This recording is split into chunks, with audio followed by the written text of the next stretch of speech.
Bonjour!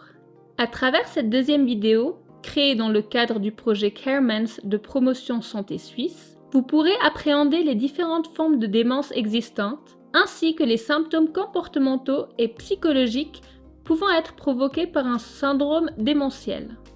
Pour commencer, qu'est-ce concrètement une démence?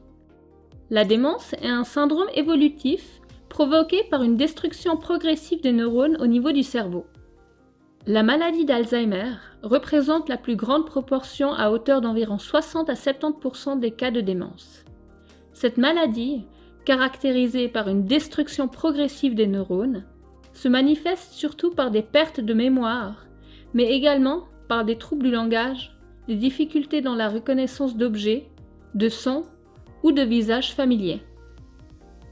La démence vasculaire représente la deuxième forme la plus courante, soit 10 à 15% des cas de démence.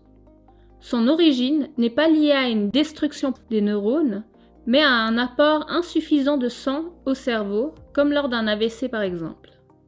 Les troubles relatifs à une démence vasculaire sont beaucoup plus variables car différentes zones du cerveau peuvent être touchées. Il peut s'agir de troubles de la mémoire, du langage, mais également de troubles de la fonction motrice tels que les troubles de la marche et de l'équilibre. La troisième forme de démence, la plus fréquente, est celle à corps de Lévy. La mémoire y est généralement bien préservée. La démence à corps de Lévy se manifeste surtout par des signes que l'on dit parkinsoniens, soit une rigidité musculaire importante, une certaine lenteur dans les mouvements et une démarche traînante faite de petits pas. Enfin, la dernière forme la plus répandue de démence est la démence frontotemporale, qui est causée par une destruction des lobes frontaux, soit de l'avant du cerveau.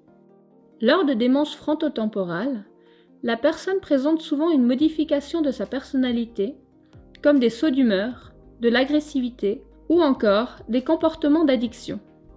À savoir qu'il existe encore d'autres types de démence, mais qui sont moins fréquents.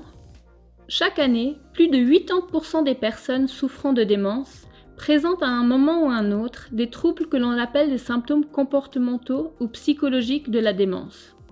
Il s'agit de perturbations de la perception, de l'humeur ou encore de l'apparition de comportements inhabituels et perturbateurs qui viennent s'ajouter aux manifestations usuelles de la démence. Il est important de détecter rapidement ces symptômes car ceux-ci peuvent représenter un danger pour la personne souffrante de démence ou pour son entourage. De plus, bien qu'une démence soit un état irréversible, les symptômes comportementaux et psychologiques de la démence, quant à eux, peuvent être traités et ainsi disparaître. Mais comment reconnaître ces troubles qu'il est possible de traiter? Tout d'abord, un indice révélateur est que la présence du trouble représente un changement par rapport au fonctionnement antérieur de la personne. On distingue deux grandes familles de troubles, soit les symptômes psychologiques et les symptômes comportementaux. Les symptômes psychologiques sont reliés notamment aux émotions et aux pensées de la personne. Ils se caractérisent souvent par de l'anxiété, de la tristesse, des idées que l'on dit délirantes car elles ne correspondent pas à la réalité ou encore par des troubles de la perception comme des hallucinations. Le fait de crier, injurier, de toujours poser la même question, de vouloir même violenter quelqu'un, ou au contraire, des symptômes plus silencieux, comme le fait de ne plus parler, de perdre toute motivation ou intérêt, sont des exemples de symptômes comportementaux. Ainsi, il y a des symptômes plus visibles que d'autres, et il est important d'être attentif à toute perturbation dans le fonctionnement habituel de la personne pour pouvoir détecter le trouble et le traiter correctement.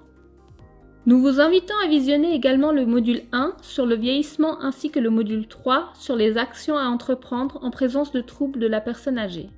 Si vous êtes intéressé à découvrir davantage nos formations, nous vous invitons à visiter notre site internet à l'adresse suivante www.caremans.ch sous l'onglet « Nos formations » pour les professionnels non soignants.